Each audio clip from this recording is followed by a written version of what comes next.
Saya Tung Desawaringin disebut oleh majalah marketing sebagai pembicara terbaik di Indonesia, motivator terheboh di Indonesia, juga pelatih sukses nomor 1 di Indonesia. Dan majalah SWA menyebut saya sebagai one of the most powerful people and idea in business di Indonesia. Pertanyaannya, siapa orang yang paling berpengaruh dalam kehidupan saya yang merubah dari biasa-biasa menjadi dahsyat luar biasa ini? Kalau boleh saya baktikan, 70% adalah satu orang yang namanya Anthony Robbins.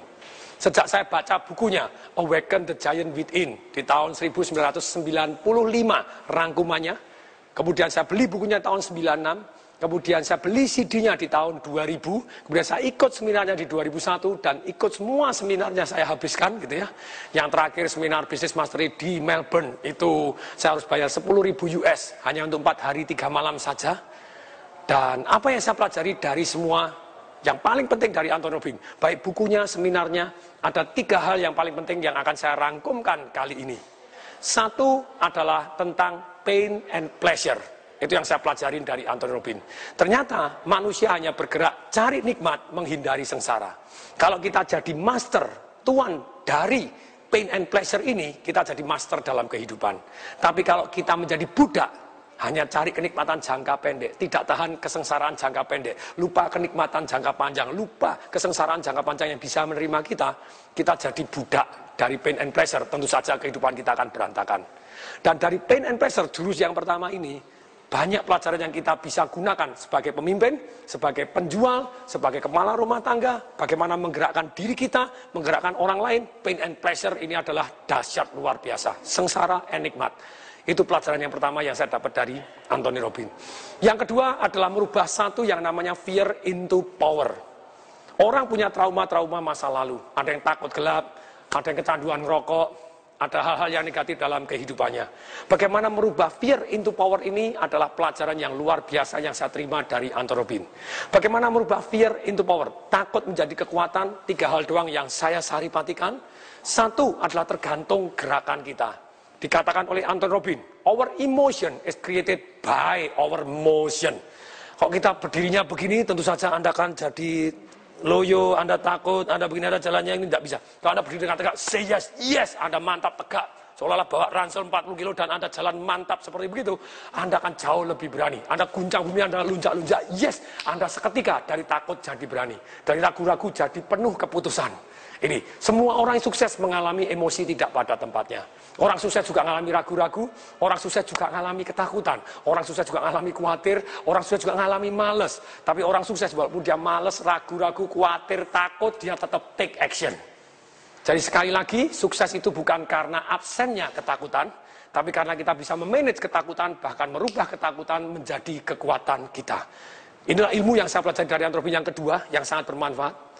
Nah, ada 3 cara tadi saya sebutkan. Rubah gerak dulu supaya Anda emosinya tepat. Yang kedua, rubah fokus dan keyakinan Anda. Fokus tergantung dari pertanyaan. Kalau Anda tanya, kemungkinan gagalnya apa ya? Kalau satu nanti gagal terus bagaimana? Daripada Anda tanya seperti itu, Anda tanya yang tepat, fokus Anda tepat. Yang kedua adalah fokus dan keyakinan Anda.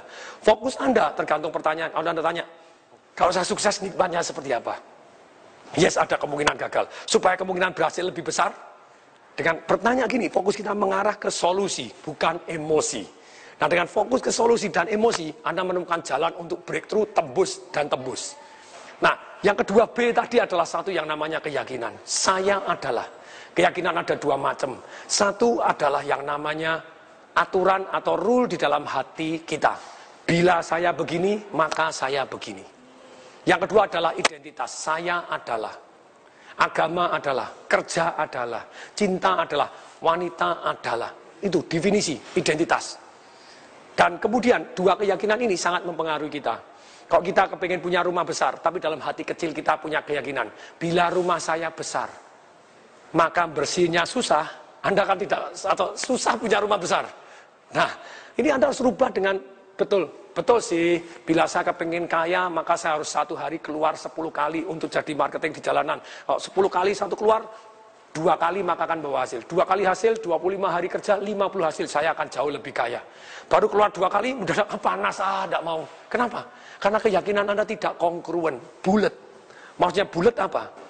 Bulat itu begini, otak manusia hanya cari nikmat menghindari sengsara, seperti prinsip yang pertama tadi. Bila titik-titik, maka titik-titik. tidak bulat.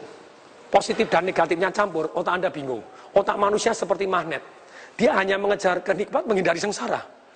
Makanya, kalau misalnya nikmat dan sengsara campur, dia bingung. Bila saya keluar 1 hari 10 kali, maka saya tambah kaya. Tapi 1 hari 10 kali kan panas. Ada yang ketidaknikmatan, sengsara. Otaknya bingung. Ya sudahlah, keluar 2 kali cukup. Akibatnya ya cuma 2 kali saja.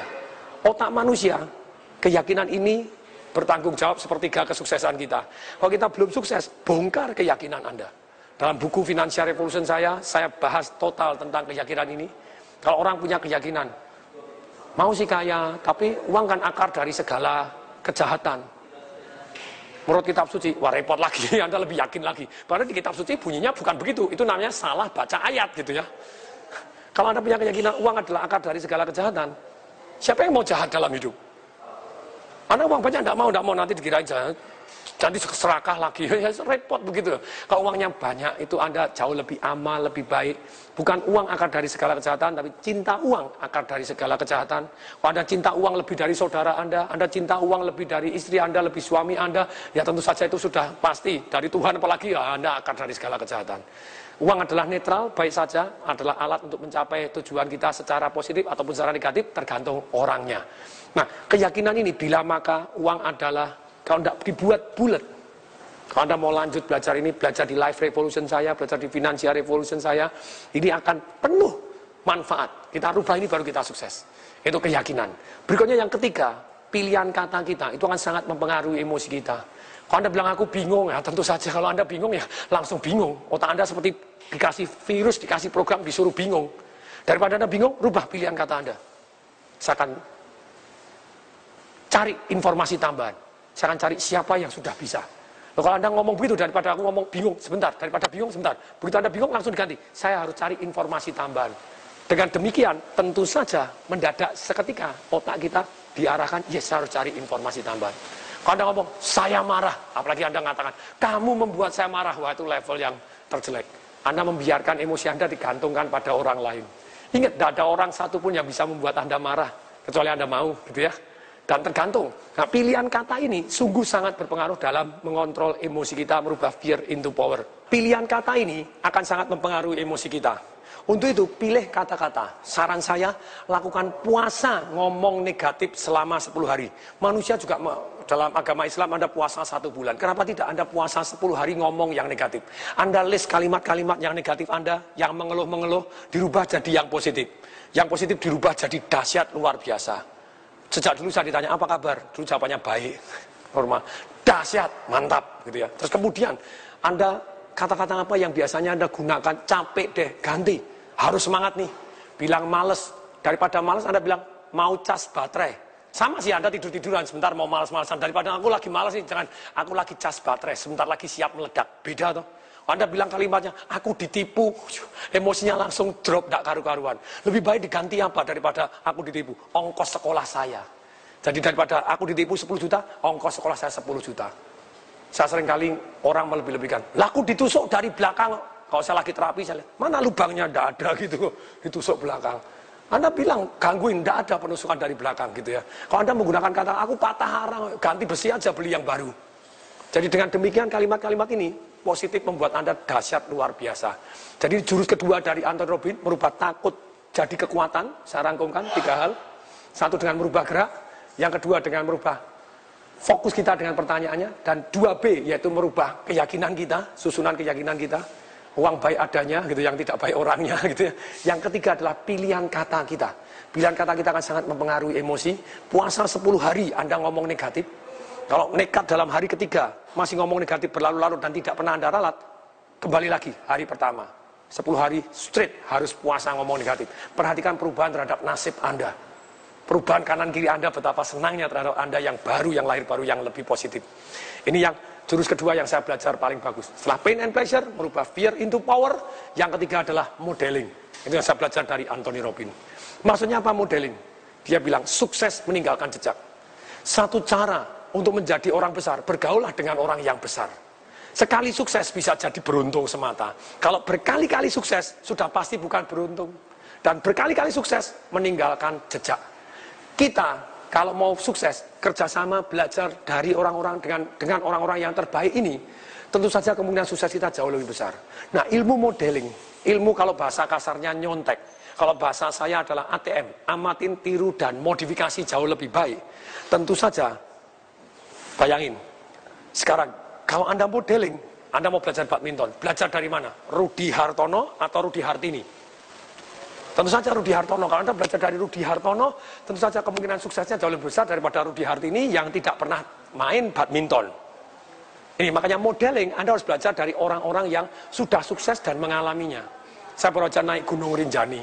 Baru naik Gunung Rinjani, Anda tidak bisa belajar dari para teoriwan dan teoriwati. Boleh nggak boleh, lumayan, karena daripada tidak belajar sama sekali. Tapi kalau Anda belajar dan kerjasama, punya mentor yang membimbing Anda, orang yang betul-betul sudah punya pengalaman naik Gunung Rinjani, kemungkinan selamatnya jauh lebih besar daripada pakar teori melulu. Teori penting nggak? Tetap penting, karena teori dia belajar juga. Tapi kalau teori doang nggak tahu detailnya, tentu saja akan sangat-sangat berbeda. Jadi learn from the best. Jadi jurus modeling ini, belajar dan amatin tiru, ATM, amatin tiru dan modifikasi dari orang-orang yang terbaik di bidang yang Anda kepingin sukses. Modifikasi lebih baik, Anda tentu saja akan lebih sukses. Ini hal ketiga yang saya sangat senang, bahwa ini belajar dari Anthony Robbins, dan ternyata betul-betul merubah hidup saya, bumi dan langit. Semoga bermanfaat. Saya Tung Desa Maringin mengucapkan salam dahsyat.